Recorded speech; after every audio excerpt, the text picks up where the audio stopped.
Il y a quelques années encore, les moutons avaient disparu des marais de Mesquer. Les talus s'étaient couverts d'un arbuste envahissant, le baccaris. Radicalement, le paysage changeait. C'était spectaculaire. Des haies impressionnantes gagnaient du terrain. Personne n'imaginait alors que les moutons reviendraient un jour ici.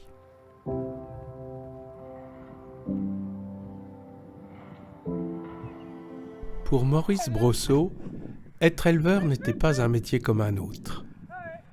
C'était une manière d'être au monde.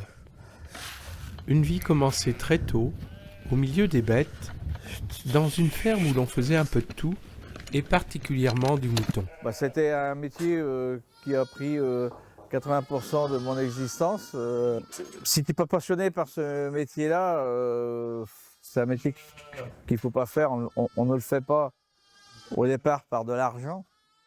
On a vraiment envie d'élever des animaux.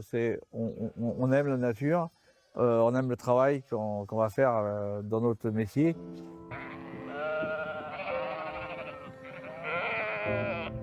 Puis un jour, à 55 ans, tout s'arrête. Alors quand j'étais obligé d'arrêter, ça n'a pas été un choix personnel d'arrêter.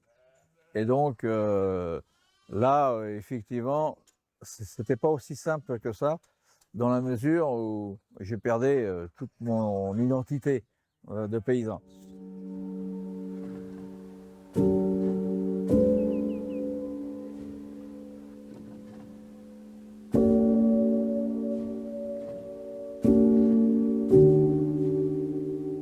Et puis là, j'ai eu de la chance. J'ai rencontré donc Eva, une paludière sur le Marais, qui m'a demandé si je voulais mettre des moutons sur le Marais en éco-pâturage. Et je lui ai dit non, l'éco-pâturage, ça ne m'intéresse pas. Je suis retourné la voir aussitôt pour lui demander, au fait, c'est quoi ton projet de vouloir mettre des moutons sur le Marais? Et donc là, elle m'a expliqué qu'ils avaient des problématiques pour entretenir les talus de marais, parce que sur Mesquer, on a la particularité d'avoir des talus larges.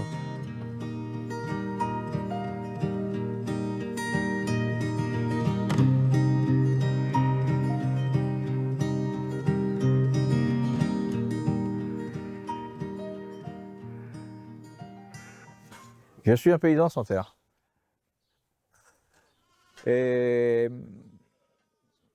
Mais ça a été un atout, dans la mesure où j'ai pas eu à investir aussi bien dans du matériel, dans des cultures, et ça m'a permis de rationaliser le travail. Au départ, l'objectif c'était 100 brebis. Et puis vite fait, on m'a proposé d'autres marais et la clientèle est venue toute seule à moi, que de bouche à oreille. On n'a pratiquement pas fait de publicité, hormis quand même les articles de presse où beaucoup de gens se sont intéressés à mon système. Même TF1 est venu faire un reportage.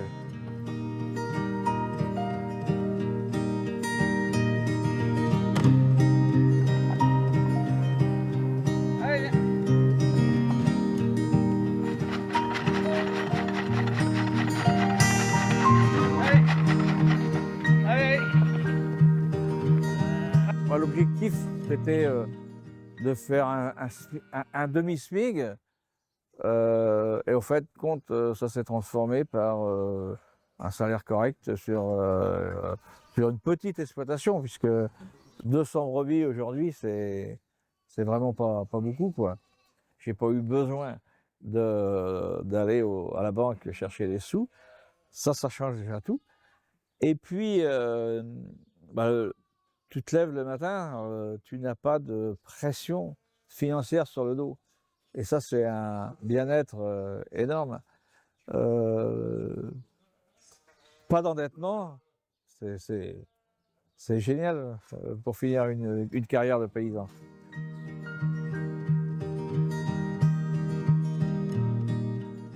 Déjà, quand je suis arrivé sur le Marais, il n'était pas en bel état. Il était recouvert de baccaris, il était recouvert d'épines noires, il était recouvert de chiens-dents. Et puis, la terre du Marais est quand même relativement riche, contrairement à ce qu'on pourrait croire, et avec une flore intéressante. Et j'étais surpris le premier de voir les brebis s'entretenir aussi bien sur le Marais, même en période sèche. Période sèche, on arrive toujours à avoir de l'herbe sur le Marais. Dans une exploitation classique, ça va cramer. Dans le Marais, on va toujours avoir quelques plantes qui vont repartir, et notamment dans des plantes qui poussent aussi sur le salé, puisqu'on a des zones où on a du présalé et dont les moutons et les brebis raffolent de ces plantes-là. Quand mes clients revenaient me voir, ou même m'envoyaient un texto en disant on s'est régalé ce midi, on a invité des amis, ils n'ont jamais mangé quelque chose d'aussi bon, aussi parfait, effectivement, tu es quand même content de ton travail. Il faut dire qu'avant, j'ai bossé où j'ai fourni de l'agneau à une coopérative. Jamais on est revenu me dire que mon produit était bon. Au contraire, à chaque fois, il y avait une bonne raison pour qu'il ne soit pas payé au maximum, soit qu'il était trop gras, soit qu'il était trop lourd, soit qu'il n'était pas assez gras, enfin, etc. Il y avait toujours une bonne raison pour ne pas vous le payer. Ici, tout se fait à la main. Donc, il y a un contact avec les animaux qui est beaucoup plus important qu'avant. Les déplacer sur le Marais, c'est pareil. Déjà, il y a le travail avec le chien que je faisais plus. J'ai retrouvé ma vie d'éleveur de mes débuts, avec mon troupeau, quoi. Et ça, c'est génial comme façon de travailler. On travaille vraiment là avec ces bêtes. Et le fait d'aller les voir tous les jours fait en sorte que les brebis ne sont pas sauvages et elles connaissent leur monde. Quand je les appelle, elles vont venir. Si quelqu'un d'autre va les appeler, elles vont pas venir.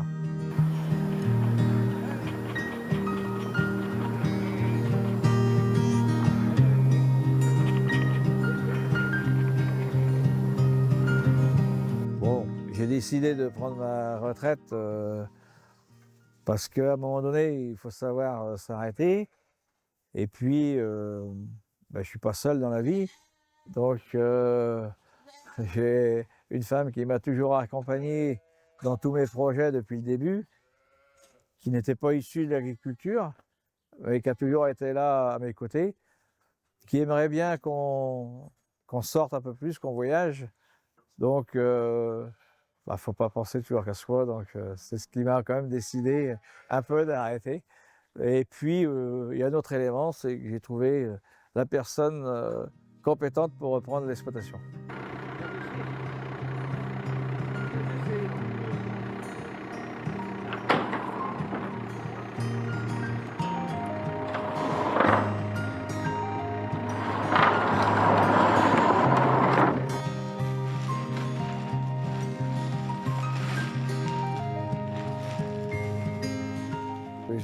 J'ai trouvé une fille, et puis